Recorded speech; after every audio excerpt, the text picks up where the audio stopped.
Hi guys, welcome to Arky Mossie's Kitchen. I know it's been a while since I posted. I figured I'd take advantage of the snow day today and show you how I make my version of South Indian style filter coffee using a mocha pot or an espresso maker. So I hope this video is helpful. If it is, please give it a like and a thumbs up and share the video with your friends. And for more such content, make sure to subscribe to my channel. Alright, let's get started. To make South Indian filter coffee using an espresso pot, you're obviously going to need an espresso pot. And this one I ordered online and it comes in 3 pieces. I'll open it up in just a second. There are many different varieties. It comes in a bunch of different materials and different sizes. This one happens to be stainless steel. Most of them come in aluminium. I preferred stainless steel for health reasons, but feel free to get whatever fits your budget. This part down here is where the water goes, and the way that this works is through upward pressure. So that's actually a valve, like a safety valve. And this part up in here is where the coffee will brew into, and there's a metal filter basket inside of this. So this one comes in 3 pieces. Some of them, the filter and so on, is separate and has other, like a silicone ring. Mine has that built in. And if this looks small, it's because it's meant to brew espresso, not really South Indian style filter coffee.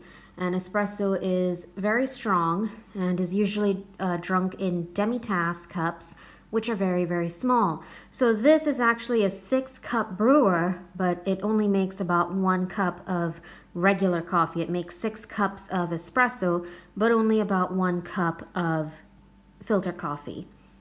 So I'm going to open it up and show you in a minute what that looks like and how to reassemble it once you put the coffee in. And now we're going to talk about a little bit about the coffee. And this is my little canister here. I like to keep it in an airtight container. And this is the South Indian coffee. I got this at my local Indian store. I'm going to open it up. I wish you guys could smell how good this smells. But that's what it looks like. It's a coarse. It's not super coarse, it's not super fine, it's kind of in the middle, is what it is in terms of grinding. It's not very, very fine. You can still see some particulate stuff in there. And this is what we will use. So I'm going to open up, as I promised, my handy dandy espresso maker, and I'll be back with you in a minute. Okay, as promised, here are the 3 parts to the South Indian, the mocha pot or the espresso maker. This is the bottom part, and as I mentioned earlier, this is where the water will go. And you want to make sure you follow your manufacturer's directions. Mine says to use cool water and make sure that you fill it just under that safety valve. Never fill it over the safety valve. Okay, some people like to preheat the water so that they don't have to boil the coffee, because that can result in a burnt coffee aftertaste. I use just regular tap water and it works out just fine. This is the filter basket. This is where the coffee will go. And I will show you how I fill it in a minute. And it fits neatly in there. And then this is the top part. I guess you could call this the kettle. And inside is the contraption through which the coffee brews. I don't know if you can see that. That's the hole where the coffee will come out of. So as I said, it brews through upward pressure. You'll know when the coffee is done because you can smell it, but also you can open this up and have a look inside. And once it gets to about an inch or so away from the top, I'd say it's pretty much done. And you'll also hear, some people call it a gurgling noise, some people call it like a kitten purring, but you'll hear the coffee brewing. I'm going to take you over to the stove in a second so I can show you one other piece of equipment you might find helpful when using this type of espresso maker. This is called, this little doohickey right here is called a gas ring reducer, and the reason you might want to use it is that this burner, this is my big burner. I do have a slightly smaller one back here, but even on the smaller one you can see that, I mean, this fits pretty good, but it might tip a little bit. So what the gas ring reducer does is, this is the top side of it. So I can get a better view here. This is the top side of it, And this is the underside, and the underside has these little notches or grooves, and that's gonna help it to lock into place on my burner. So now my burner is a little smaller, so this gives some added stability. Again, this is optional. If your mocha pot is as big as mine or even bigger, you probably won't need it, but I wasn't sure, so I went ahead and ordered one, and I'm glad I did because I think it adds a little bit extra stability. And it's usually sold separately from the espresso pot. Okay, so the first step to making this coffee is to fill the base. And as I mentioned, you want to fill it just under that safety valve. I'm just going to fill it with some cool tap water.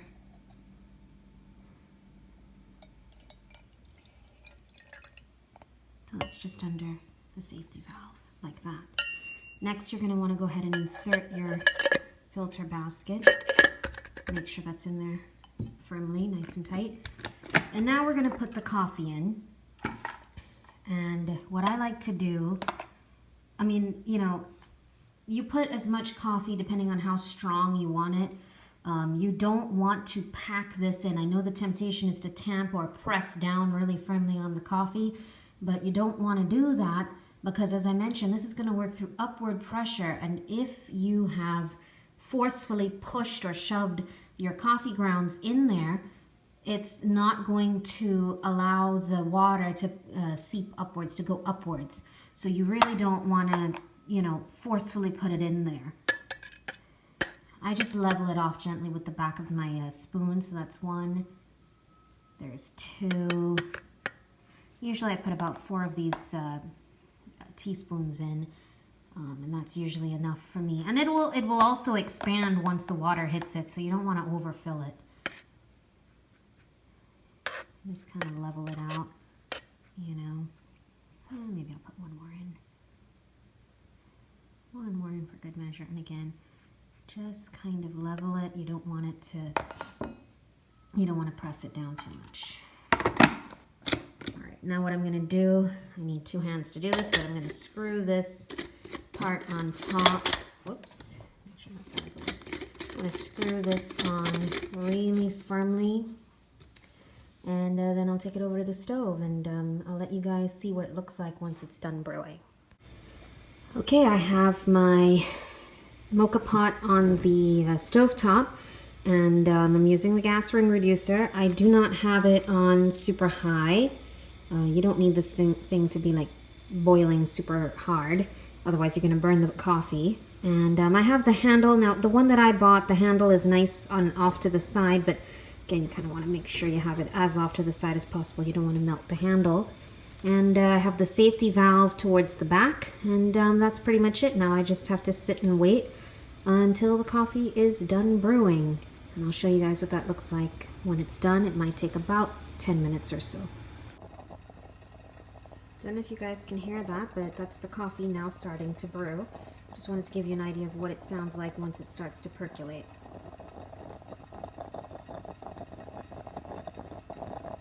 Go ahead and open this and have a look on the inside. Let's see how far along we are. Oh, we're almost done. Almost there.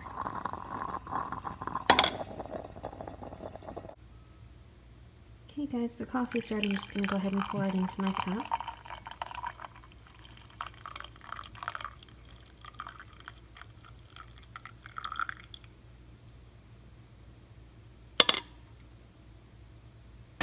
Apologize for the noise in the background. I think that's my washer telling me it's done for the day.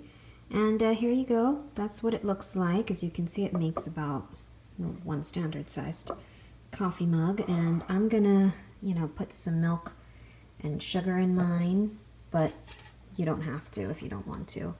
You can put your sweetener of choice. You could maybe put honey or stevia or something in here. I'm gonna use just regular old granulated sugar. So, you know, I hope you guys enjoy this version of making, you know, filter coffee. In North America, it's a little difficult to get the, you know, the Indian filter. So I figured I'd make a video to show you guys, you know, that you can still enjoy filter coffee, but you might just have to use an espresso maker instead. All right. I hope you guys enjoyed this video, and if you did, Please make sure to hit that like button and subscribe to my channel for more such videos. And if you hit the bell icon, you'll be notified every time I post a video. Thanks for watching. Bye.